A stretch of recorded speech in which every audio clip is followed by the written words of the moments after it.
औज़ुबिल्लाहिमिनश्शैतानिर्रजीम बिस्मिल्लाहिर्रहमानिर्रहीम। मैं हूं एडवोकेट इशफाक हुसैन। आज हम जिस टॉपिक पे बात करना चाह रहे हैं वो बहुत ही इम्पोर्टेंट और सेंसिटिव लीगल इशू है। वो इशू ये है कि फैमिली कोर्ट का इख्तियार समात यानी कि jurisdiction of family court. Family court की जो ज्यूरिसडिक्शन है वो बहुत लिमिटेड है। वो सिर्फ डावरी और मेंटेनेंस के ऊपर जो है वो किसी किस्म की जजमेंट दे सकती है। इसके अलावा अगर कोई और इशू आ जाता है, कोई इशू फ्रेम हो जाता है या कोई टॉपिक आ जाता है तो उसके ऊपर उसका इख्तियार समात नहीं है। मिसाल के तौर पे फैमिली कोर्ट में आम तौर पे होता ये है कि जब मेंटेनेंस का केस जो है वो फैमिली कोर्ट में आ जाता है तो डिफेंडेंट जो है आम तौर पे, ये एक ट्रेंड बन गया है हमारे मुल्क में, वो पाकिस्तान में बन गया है और दूसरी जगह पे मुसलमानों में ये बन गया है, जो कि बड़ा ही खौफनाक बात है कि वो अपने चाइल्ड को डिसऑन करती हैं और वो कहती हैं कि ये इलिजिटिमेट है, इसके लिए हमारे ऊपर जनाब मेंटेनेंस नहीं आनी चाहिए। तो वहाँ पे अगर फैमिली कोर्ट जो है इशू फ्रेम भी कर ले तो इस इशू को ऊपर वो कोई जजमेंट नहीं दे सकती। फैमिली कोर्ट का सिंपल ये काम है कि जब उसके पास कोई केस आ जाए तो वो सिर्फ डायरेक्शन देगी डिफेंडेंट को कि माइनर को मेंटेनेंस के ऊपर, कि इतनी मेंटेनेंस जो है माइनर की जो है वो डिफेंडेंट पे करता रहे। और अगर चाइल्ड इलिजिटिमेट है तो उसका इख्तियार समात फैमिली कोर्ट के पास नहीं है, तो इसका इख्तियार समात फिर किसके पास है, हमें ये देखना है। तो इलिजिटिमेट चाइल्ड या लिजिटिमेट होने का फैसला जो देने का इख्तियार समात है, जो ज्यूरिसडिक्शन है, वो है सिविल कोर्ट को। सिविल कोर्ट के पास अनलिमिटेड पावर्स हैं और वही इसके ऊपर डिसीजन दे सकती है, फैमिली कोर्ट इसके ऊपर डिसीजन नहीं दे सकती। यहाँ पे मैं कोट करना चाहूँगा एक फैसला 2016 PLD page 536 Lahore high court. यहाँ पे हुआ ये कि फैमिली कोर्ट में जब केस आ गया तो डिफेंडेंट जो था, जो बाप था, उसने माइनर को डिसऑन कर दिया। उसने कहा कि जी ये मेरा लेजिटिमेट चाइल्ड नहीं है। जब ऐसा हो गया तो फैमिली कोर्ट ने उसके ऊपर जजमेंट पास कर दी। जजमेंट जब पास हो गई तो फिर उसमें जो है खातून उस जजमेंट के खिलाफ सेशन कोर्ट में गई, अपीलेट कोर्ट में, और वहां पे क्या हुआ कि सेशन कोर्ट ने केस को रिमांड कर दिया।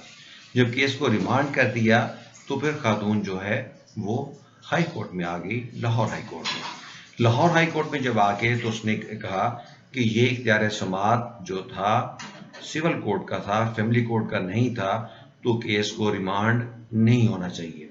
तो लाहौर हाई कोर्ट ने भी उसके साथ एग्री किया कि ये केस जो है वो रिमांड नहीं होना चाहिए था, क्योंकि उसके लिए उन्होंने जिस फैसले को बेस बनाया वो है पीएलडी 1965 वेस्ट पाकिस्तान पेज 399, जिसमें ये बात सेटल हो चुकी है कि ये लेजिटिमेसी ऑफ चाइल्ड का जो इख्तियार है वो सिर्फ और सिर्फ जो है वो सिविल कोर्ट को है, वो फैमिली कोर्ट को नहीं है।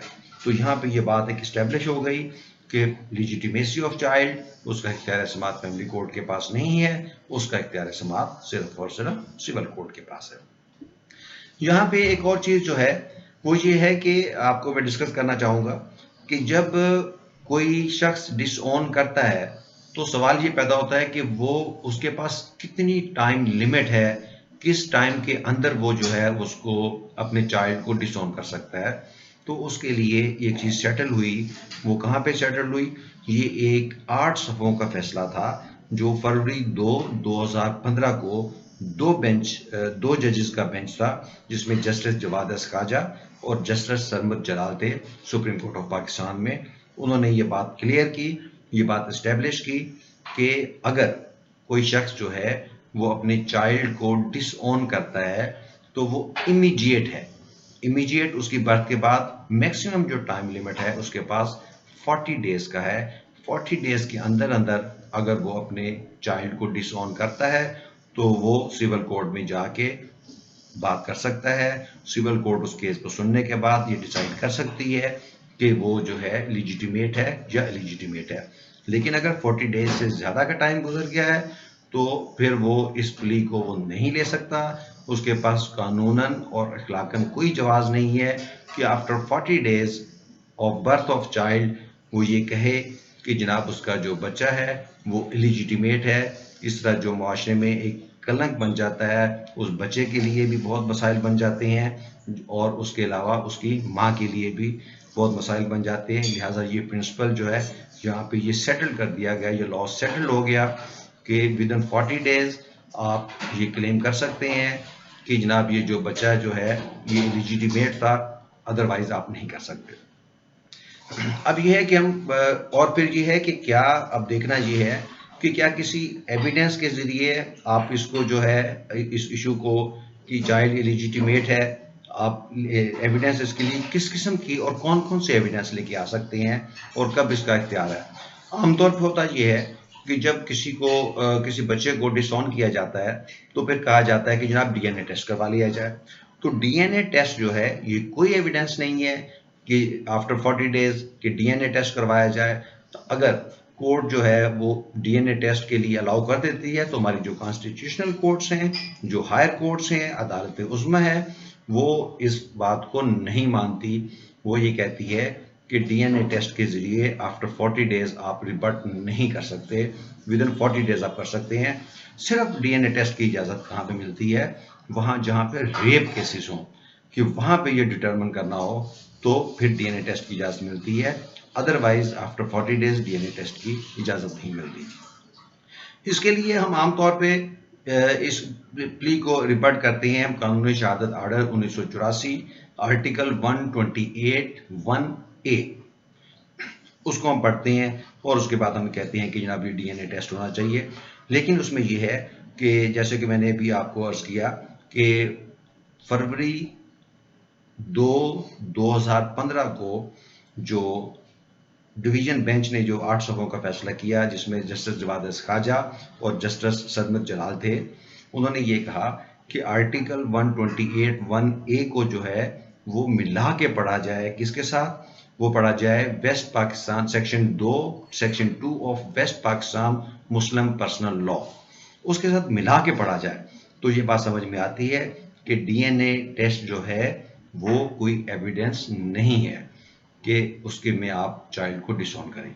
यहाँ पे आज हमारे टॉपिक में जो हमने बड़ी मुख्तसर से बात की लेकिन बड़ी कम्प्रीहेंसिव थी, वो ये है नंबर 1 कि जो इख्तियार समात है इलिजिटिमेट या लिजिटिमेट होने चाइल्ड होने पे, उसका इख्तियार समात फैमिली कोर्ट के पास नहीं है, वो सिर्फ सिविल कोर्ट के पास है।